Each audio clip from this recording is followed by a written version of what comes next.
Hello students, कैसे हैं आप सभी। आशा करता हूं आप सभी अच्छे होंगे। तो लास्ट क्लास में हम पढ़ रहे थे अणुसंख्यक गुणधर्म। अणुसंख्यक गुणधर्म में हमने एक टॉपिक पढ़ लिए थे, वाष्प दाब का अपेक्षिक अवनमन। आज हमारा नेक्स्ट टॉपिक है क्वथनांक का उन्नयन। तो दूसरे टॉपिक पर चर्चा करते हैं भाई।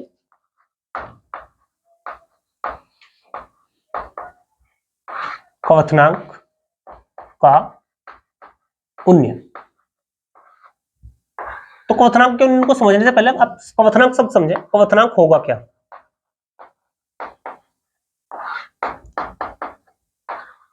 क्वथनांक होगा बेटा, मान लिया ओरल समझे आप लोग, मान लिया कोई द्रव है, हम उसको जिस ताप पर गर्म करना शुरू करें तो गर्म करते करते जिस ताप पर वो द्रव अपनी वाष्प अवस्था में परिवर्तित होना शुरू हो जाएगा, वही कहलाएगा हमारा क्वथनांक, नॉर्मल। वैसे एग्जैक्ट इसकी डेफिनेशन क्या होगी? एग्जैक्ट डेफिनेशन होगी इसकी कि वह न्यूनतम ताप जिस पर किसी द्रव का वाष्प दाब उसके वायुमंडलीय दाब के बराबर हो जाता है, क्या कहलाएगा भाई? क्वथनांक कहलाता है। मैं लिख दे रहा, वह न्यूनतम ताप, वह न्यूनतम ताप जिस पर किसी द्रव का वाष्प दाब, जिस पर किसी द्रव का वाष्प दाब उसके वायुमंडलीय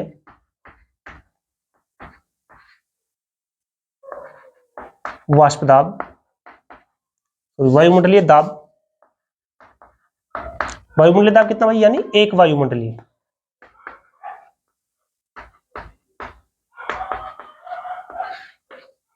के बराबर हो जाता है,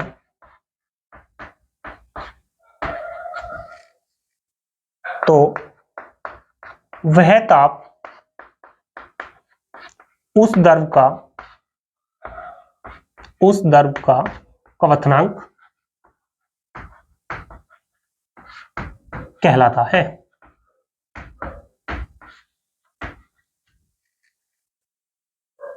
तो क्वथनांक क्या होगा भाई? कि जिस पर उस द्रव का, क्या भाई? उस द्रव का वाष्प दाब किसके बराबर? उसके वायुमंडलीय दाब के बराबर हो जाएगा, तो वही क्या कहलाएगा? उस द्रव का क्वथनांक कहलाएगा।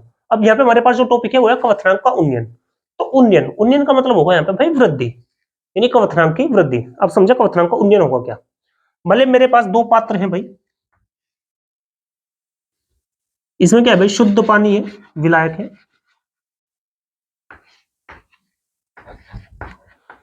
पहले पात्र में भाई शुद्ध विलायक,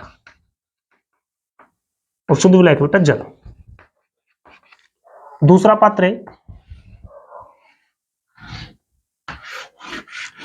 इसमें क्या है हमारे पास? इसमें है भाई विलयन, ये है विलयन। इनका दोनों का आयतन अगर यहां पे बात करें, यहां पे हमारे पास 1 लीटर जल है, और यहां पर भी जो विलयन है वो 1 लीटर है। यहां पे जो मैंने डाल दिया अवाष्पशील विलयन, मान लिया सपोज नमक डाल दिया, चीनी डाल दी, और चीनी डाल दी इसमें 100 ग्राम।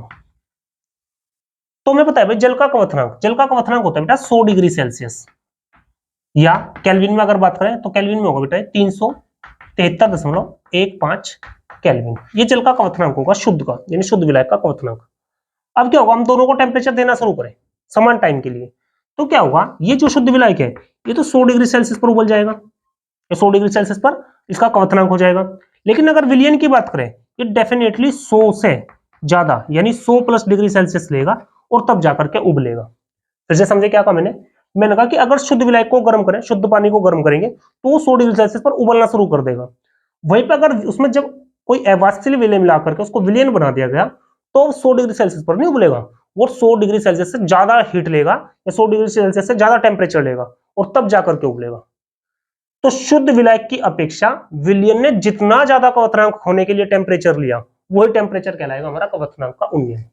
जैसे मान लिया यहाँ पे जो शुद्ध विलायक है वो 100 डिग्री सेल्सियस पर उबल जा रहा, और जो विलयन है मैं मान ले रहा भाई यहाँ पे कि 105 डिग्री सेल्सियस पर उबल जा रहा। तो यहाँ पे शुद्ध विलायक का क्वथनांक 100 डिग्री सेल्सियस, विलयन का क्वथनांक कितना भाई? 105 डिग्री सेल्सियस। तो यहाँ पे जो क्वथनांक का उन्नयन होगा ना भाई, वो होगा 105 माइनस 100, यानी कितना भाई? 5 डिग्री सेल्सियस। तो जो 5 डिग्री सेल्सियस है, यही कहलाया हमारा क्वथनांक का उन्नयन। इसको फॉर्मूले फॉर्म में देखेंगे आप लोग। मैं मान ले रहा मेरे पास माना किसी शुद्ध विलायक, माना किसी शुद्ध विलायक का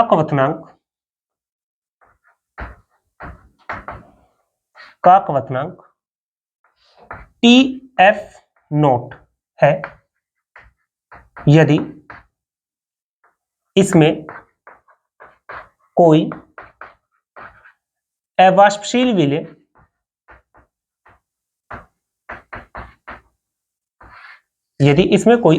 विलेय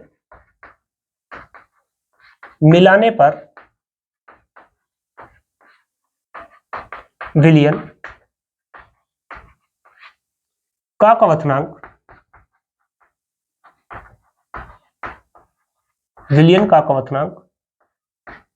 TB भाई, बॉइलिंग पॉइंट, तो TB लिखेंगे इसको यहां पे, विलयन का क्वथनांक TB हो जाता है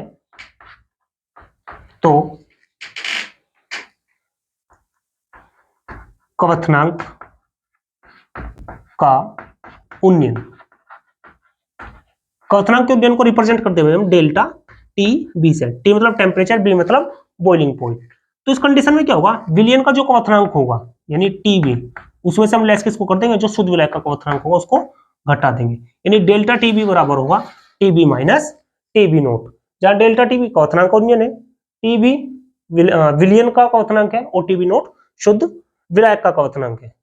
अब यहाँ पे क्या होगा, देखो समझे, अगर यहाँ पे मैंने 100 ग्राम अवाष्पशील विलेय डाला तो क्वथनांक में मान लिया 5 डिग्री सेल्सियस की वृद्धि हुई। अगर यहाँ पे मैं 100 की जगह मान लिया 100 ना डाल करके 500 ग्राम डाल दिए भाई, तो अब क्वथनांक में और ज्यादा वृद्धि होगी, मतलब हो सके 105 था तो 105 से प्लस ही होगा, मतलब ज्यादा ही होगा। यानी किस पर डिपेंड कर रहा, वो डिपेंड कर रहा है अवाष्पशील विलेय की मात्रा पर। अवाष्पशील विलेय की मात्रा बढ़ाएंगे तो क्वथनांक के उन्नयन में भी वृद्धि होगी, और अगर अवाष्पशील विलेय की मात्रा घटाएंगे तो क्वथनांक के उन्नयन में भी उतनी वृद्धि नहीं होगी जितने की पहले हो रखी थी। तो यानी क्या होगा, जो डेल्टा TB होगा, डेल्टा TB वो प्रोपोर्शनल होगा भाई मोललता के, जहां M क्या है, विलयन की मोललता है। अगर मोललता अधिक होगी तो क्वथनांक का उन्नयन भी अधिक होगा, और अगर मोललता कम होगी तो क्वथनांक का उन्नयन भी कम ही होगा। तो यहां से क्या करेंगे भाई, delta TB as it is, proportional sign हटाएंगे और यहाँ पे कांस्टेंट आ जाएगा भाई KBM, जहां KB मोलल उन्नयन स्थिरांक है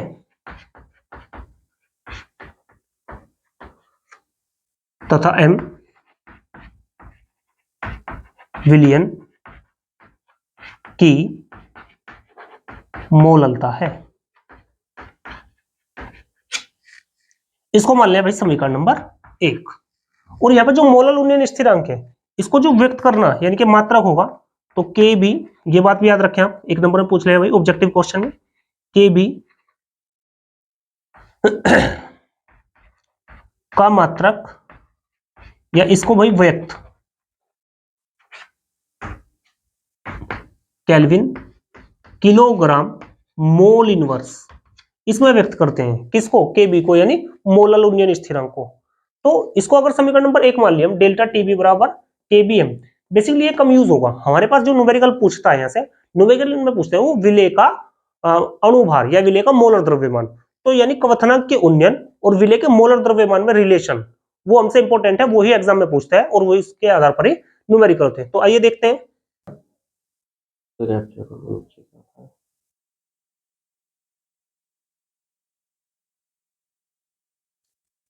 तो भाई हमें पता है मोललता का फॉर्मूला क्या होगा भाई, चूंकि मोललता का फॉर्मूला है बेटा विलेय के मोलों की संख्या, विलेय के मोलों की संख्या अपॉन विलायक का द्रव्यमान, विलायक का द्रव्यमान, और द्रव्यमान किसमें होना चाहिए भाई, द्रव्यमान होना चाहिए किलोग्राम में। तो हमें पता है कि अगर हमारे पास कोई विलयन है, उस विलयन में जो विलायक है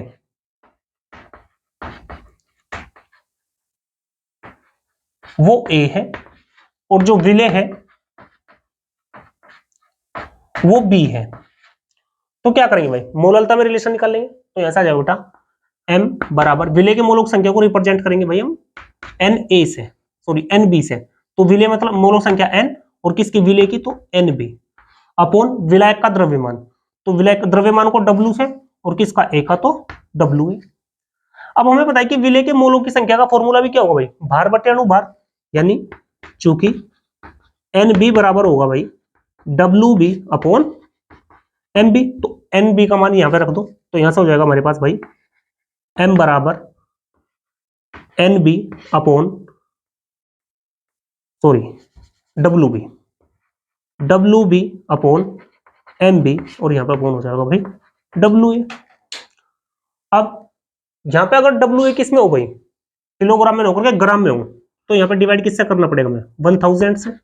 तो WA अपॉन 1000, तो यहाँ पे 1000 ये भाई एज इट इज। अब क्या करोगे, यहां से आ जाएगी वैल्यू M बराबर WB into 1000 upon MB into WA। M का ये मान कहां पे रख दो भाई, समीकरण नंबर 1 में रख दो, इस वाली में। तो लिख दे रहा मैं M का मान समीकरण 1 में रखने पर रख दो भाई। तो यहां से हो जाएगा बेटा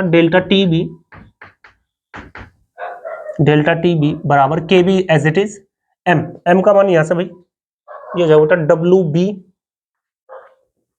गुना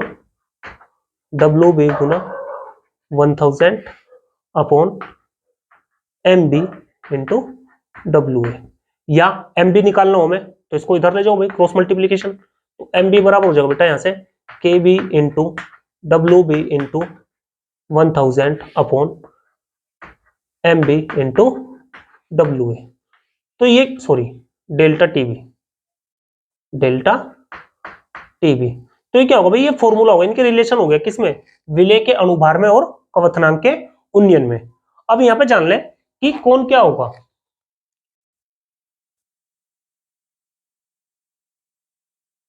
तो लिख दे रहा मैं इस फॉर्मूले में, जहां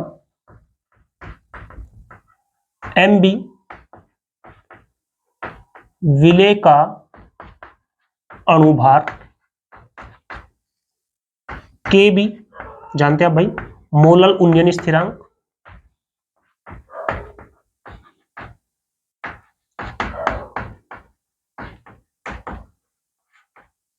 WB